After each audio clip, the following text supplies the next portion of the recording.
alkoholin peittää semmoinen stigma, semmoinen paksu pilvi, joka niin kuin on liian kauan hallinnut. Joku ihmeellinen sukupolvien häpeä.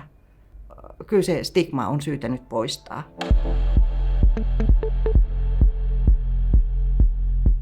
No, mä oon toimittaja, mutta olen tehnyt pitkän uran, yli 30 vuotta, kohta 40 vuotta tätä työtä ja ollut päällikkönä 10 vuotta ja päätoimittajanakin vähän aikaa. Eli intohimo oli se, joka ajoi minut tähän työhön. Nämä kaikki vuodet on ollut hyviä, ihania, mutta sitten tuli muutoskohta 8 vuotta sitten suunnilleen, jolloin meidän vanha toimitus, joka oli pitkään ollut yhdessä, niin suurin osa lähti eläkkeelle ja minä jäin ainoana sinne sitten vanhasta joukosta. Sitten tuli uudet ihmiset ja uudet kuviot ja ilmeisesti en sitten ollut oikein sopiva siihen uuteen kuvioon.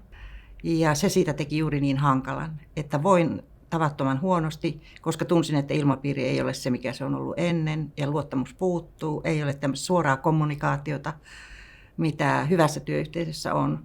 Enkä kuitenkaan päässyt kiinni, että mistä tässä on kysymys. Mutta niin paha mulla oli olla, että 2 vuoden ajan, että sitten sitä pahaa oloa yritin sillä viinin juomisella hillitä. Ja se oli tietysti virhe jälkikäteen katsottuna. Mutta jossakin vaiheessa tunteet kuoli, kun ei tullut kuulluksi. Eikä sitten enää pystynytkään olemaan avoin. Ja se, että ei pysty olemaan avoin, jos on pystynyt koko elämänsä olemaan, niin se on hirvittävän suuri hälytysmerkki. Se on kai murtumispiste, jos voisi sanoa niin. Niin sitten minut irtisanottiin ja se päivä oli helpotus. Minä nukuin 10 päivää sen jälkeen, koska mä olin loppuun palannut.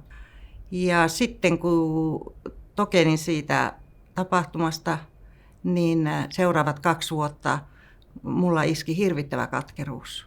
Ja minun mielestä se katkeruus oli paljon pahempaa.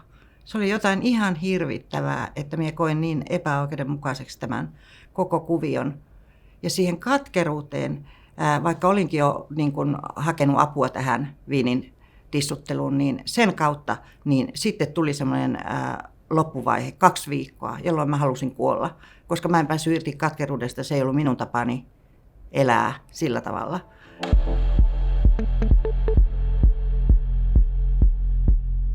Että kun menin ensin hakemaan, olin Kalliolassa sen 30 päivää, sain levätä heti aika pian tämän irtisanomisen jälkeen.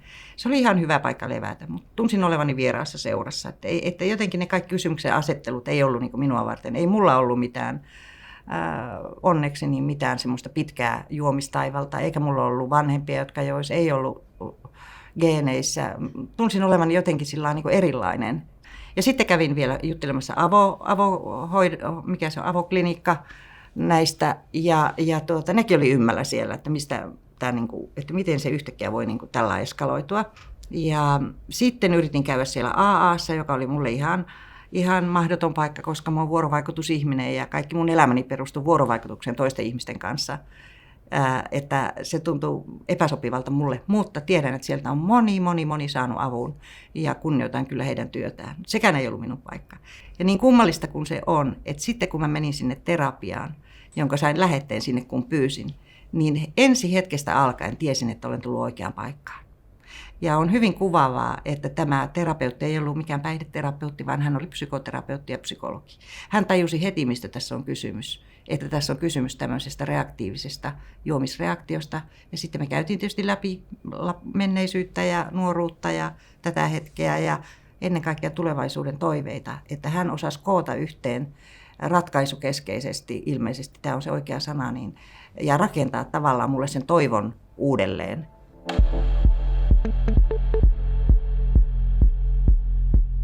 Mä en halua tätä omaa elämääni yhtään enää tuhota, enkä minkäänlaisia huolia, uhkia aiheuttaa itselleni. Ja sen takia mä oon tehnyt todella pitkän matkan itseeni. Että mun mielestä se on elämän rikkaus, että ihminen tekee tämmöisen käännekohdan. Ja siinä on iso mahdollisuus löytää vielä jotakin uutta.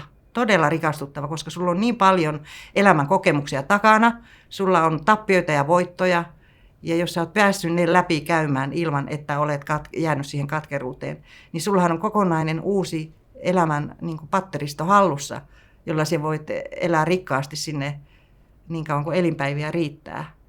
Et se on myös panostus todella tulevaisuuteen ja se on minua itseänikin hämmästyttänyt, että siinä tulee mukana myös tämän tyyppinen näkökulma.